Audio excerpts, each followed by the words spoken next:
Chers enfants, bonjour, j'espère que vous allez bien. Aujourd'hui, nous fêtons avec toute l'Église le Jeudi Saint. En ce jour, toute l'Église fait mémoire du dernier repas de Jésus que l'on appelle la Cène. Au cours de ce dernier repas, Jésus a posé deux gestes. Alors grâce au dessein de Nathanaël et de son frère et de sa sœur, nous allons pouvoir un peu mieux comprendre ce dont nous faisons mémoire aujourd'hui.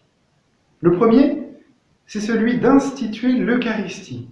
Vous connaissez ce passage de l'Évangile, car nous avons déjà prié avec. Au cours de son dernier repas, Jésus prend du pain et du vin. Nathanaël a dessiné un pain sans levain, c'est-à-dire un pain qui n'a pas de levure, qui n'a pas gonflé comme le pain que l'on mange. Et puis il a dessiné une coupe de vin. Ce pain et ce vin étaient mangés par les Juifs, par le peuple de Jésus, pour célébrer le jour de la Pâque, le jour où Dieu a libéré son peuple de l'esclavage. Et bien ce jour-là, le jour où l'on faisait mémoire de cette libération, Jésus prend du pain et du vin, et il les offre en disant « Ceci est mon corps, ceci est mon sang ». En faisant cela, Jésus nous montre qu'il va au-devant de sa passion, qu'il s'offre librement et par amour. Il montre son amour dans ses gestes, pour nous et pour Dieu, le Père, qui l'a envoyé. Le deuxième geste de Jésus, lors de son dernier repas, c'est le geste du lavement des pieds. Jésus se met à genoux devant ses apôtres, et il va leur laver les pieds. À l'époque de Jésus, on marche pieds nus ou avec des sandales, et donc on a vite les pieds pleins de poussière. Et donc avant le repas, un serviteur vient pour laver les pieds des invités.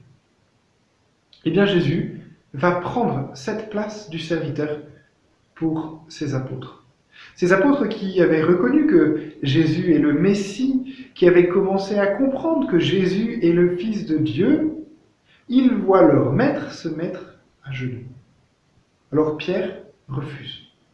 Jésus lui dit « Il faut que je te lave les pieds, c'est pour ça que je suis venu. » Oui, mes amis, Jésus vient pour nous laver les pieds. Il vient se faire notre serviteur et il le fera en allant jusqu'au bout, en mourant sur une croix par amour pour nous. C'est pourquoi, avec Sandra, nous vous proposons aujourd'hui quelques gestes pour entrer dans les gestes mêmes de Jésus, pour vous mettre à l'école de Jésus. Le premier geste, c'est de faire du pain sans levure, du pain sans levain. Ce pain que Jésus a mangé avec ses disciples, ce pain que les Juifs fabriquent tous les ans pour la Pâque. Et vous pourrez le manger ce soir avec vos parents, vos frères et sœurs, le partager comme Jésus a partagé le pain. Le deuxième geste que nous vous proposons, eh bien, c'est de vous faire serviteur. Serviteur à la maison. Vous pourriez proposer à votre papa, à votre maman, de mettre la table comme des grands. De mettre une belle table pour ce soir, pour le dîner.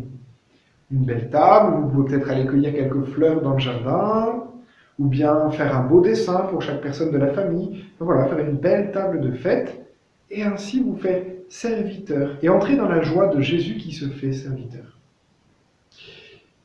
Et puis vous pouvez aussi, avec vos parents, lire l'évangile de ce jour que Sandra va envoyer. Et puis, en écoutant cet évangile, comme Nathanaël, comme Éléonore et Cyprien, eh bien vous pourriez faire des dessins.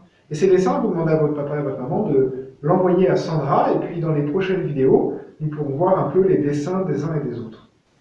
Chers amis, aujourd'hui, avec Jésus, il faut être dans la joie du service, dans la joie du don de notre personne, dans la joie de l'amour qui se montre. Demeurons unis dans la prière et je vous donne rendez-vous demain pour vivre ensemble ce vendredi saint, pour vivre ensemble ce jour où le Seigneur va mourir par amour pour nous. À demain.